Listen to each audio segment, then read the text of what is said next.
Je transpirais, j'avais de la fièvre, je tremblais, j'avais des douleurs aux jambes. Et toutes les 15 minutes, je vais aux toilettes. J'ai fait un malaise. On est parti dans une clinique privée. J'ai dit que je buvais du Red Bull. Ils m'ont dit, on sait d'où ça provient. On est en septembre 2023. Je suis rentrée en Master 1 en droit international. On passait nos journées après nos cours à la bibliothèque à réviser.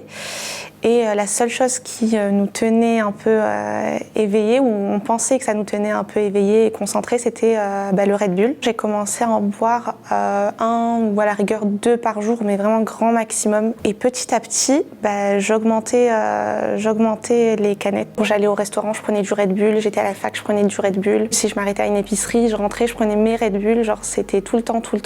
Je ne voyais pas en fait que c'était un besoin.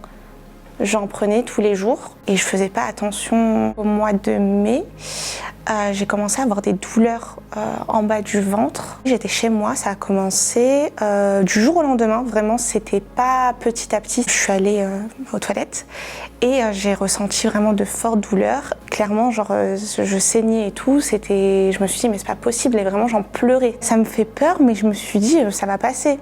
Ça doit être vraiment une grosse infection urinaire, ça va passer. Donc j'ai attendu 2 jours, il me semble, 2-3 jours. Et je voyais que la douleur, elle passait pas, que c'était de pire en pire. J'avais des sueurs froides, j'en pleurais à chaque fois. J'ai essayé d'aller aux urgences. De là, j'ai attendu, j'ai expliqué les symptômes que j'avais. Le médecin aux urgences, elle m'a crié dessus en me disant que les urgences, c'est fait pour les personnes mourantes. Ils m'ont pas fait d'analyse. Elle m'a prescrit du Doliprane et un médicament en poudre, un antibiotique. Il est considéré comme étant un antibiotique, mais ça va prendre qu'une seule fois. Je suis rentrée, j'ai pris le traitement, j'ai attendu le lendemain. Les jours passent, plus de douleur. Et ensuite, je suis allée au Maroc. À ma 2e semaine au Maroc, donc j'étais à Oujda, vers 4-5 heures du matin, je me réveille, je transpirais, j'avais de la fièvre, je tremblais, j'avais des douleurs aux jambes. Et pareil, la douleur, elle reprend. Les mêmes douleurs que j'avais en France. Et là, je me dis, oh non, le cauchemar, il recommence, c'est pas possible en fait. Je pensais que c'était terminé. Et toutes les 15 minutes, je vais aux toilettes. La douleur, vraiment, elle a duré 3 heures.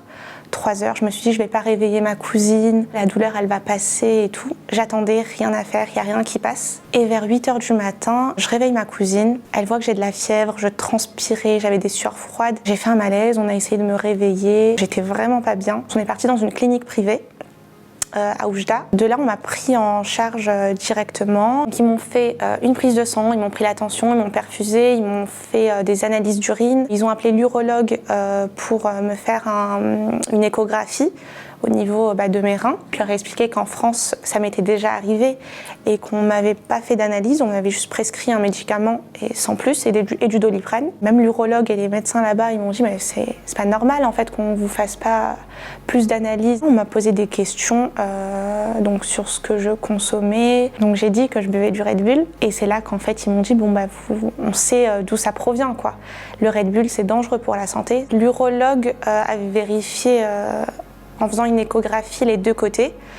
Et c'est côté droit qui m'a dit qu'il y a des petits cailloux dans les reins. On m'a gardé une journée à la clinique privée à Oujda et on m'a conseillé de faire un scanner. Moi, j'ai voulu attendre de rentrer en France pour pouvoir le faire. Dès que je sors de la clinique, donc je me suis dit ah oui, même les médecins ils me l'ont confirmé, donc c'est mort, j'oublie le Red Bull. 2-3 jours après, je rentre en France, donc j'avais plus de douleur. Avec les médicaments qu'on m'avait mis dans la perfusion à la clinique au Maroc, c'était passé. Une semaine après être rentrée en France, la douleur elle reprend. Elles n'étaient pas du tout similaires à avant, elles étaient beaucoup plus douloureuses.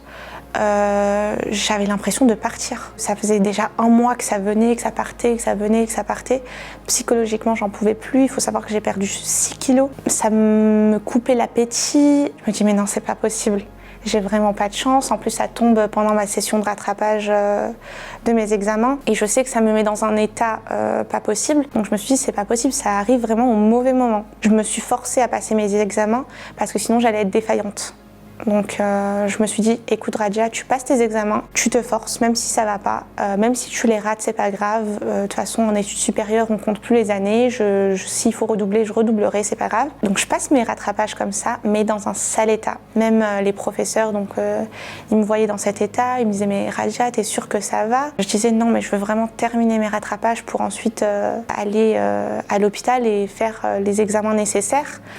pour voir ce que j'ai et enfin trouver une solution. Avec les rattrapages, les révisions, j'avais des examens tous les jours pendant 2 semaines, donc j'en pouvais plus. J'ai raté la moitié de mes examens à cause de mes douleurs. J'ai foncé aux urgences de Neuilly-sur-Seine. De là, on m'a pris en charge, ils ont vu vraiment que j'étais pas bien. On m'a posé des questions sur ce que j'avais, donc j'ai expliqué tout depuis le départ. On m'a perfusé, on m'a fait une analyse d'urine, on m'a fait une prise de sang, on m'a prescrit des médicaments, des antibiotiques encore une fois. Là par contre, à la différence de la première fois, c'était pas un antibiotique à prendre qu'une seule fois, c'était vraiment sur une semaine.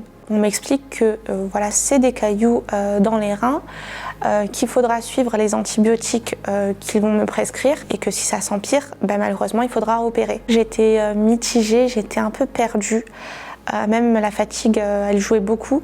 Donc je me suis dit, enfin on me comprend et on essaye de trouver une solution pour arrêter ce calvaire qui est en train de durer, qui est en train de revenir et puis partir, puis revenir. Mais d'un autre côté, j'ai peur parce qu'une opération, c'est pas simple. Pourquoi on opère? C'est si les cailloux ont doublé, voire triplé de volume, parce qu'ils n'auront plus la possibilité de passer par voie urinaire. Après on m'a dit, on vous prescrit un scanner. Et donc ensuite, je sors de l'hôpital, je passe à la pharmacie avant, je rentre me reposer chez moi et je commence le soir même la prise d'antibiotiques pour la continuer sur une semaine. J'avais mon rendez-vous pour passer mon scanner 3-4 jours après. J'y suis allée, j'ai fait le scanner et de là on m'a dit que grâce aux antibiotiques, ils ont pu voir en fait que les cailloux étaient vraiment tout petits. Donc on était sur la bonne voie pour la guérison. J'espère que ça reviendra plus, mais pour l'instant, plus aucune douleur depuis la prise d'antibiotiques, depuis le scanner. Mais je vais attendre encore 2-3 semaines pour aller refaire des analyses et pour vérifier l'état de mes reins, si tout est parti et tout est clean, et pour éviter que je me retrouve avec des douleurs en repartant en vacances cet été. Si je pourrais partager un message concernant mon histoire, c'est d'éviter les boissons énergisantes, vraiment clairement, tout ce qui a des répercussions pour la santé, que ce soit physique, psychologique, morale, donc éviter le Red Bull. Ce qui est dommage, c'est qu'il y a vraiment une propagande pour consommer le Red Bull, mais ils sont pas transparents en fait sur les risques liés à cette boisson.